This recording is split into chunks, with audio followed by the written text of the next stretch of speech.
Findings from an EU-funded project, Wind Barriers, have revealed how long it takes to obtain consent to build wind farms in EU member states.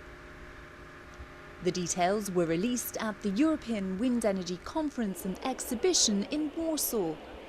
Wind Barriers has identified that it takes over 42 months to have a building permit for a wind farm on average in Europe.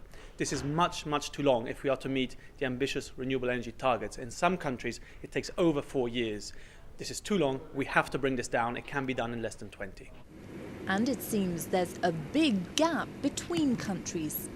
Italy, Belgium, UK are one of the countries that are doing the best in terms of administrative procedures, while Spain and Portugal, which countries that are quite big in terms of megawatts installed and are having something like over 50 months.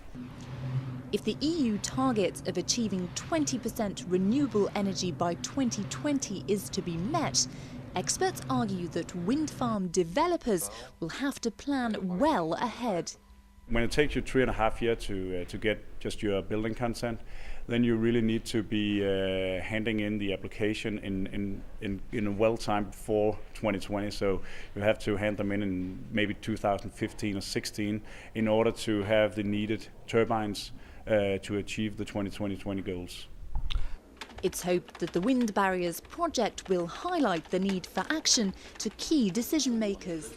We hope that member states are going to use this report to pinpoint what are our problems in terms of getting administrative barriers for the wind energy sector and grid access barriers for the wind energy sector in my country. It's extremely important that those barriers are addressed if those countries are going to meet their renewable energy targets.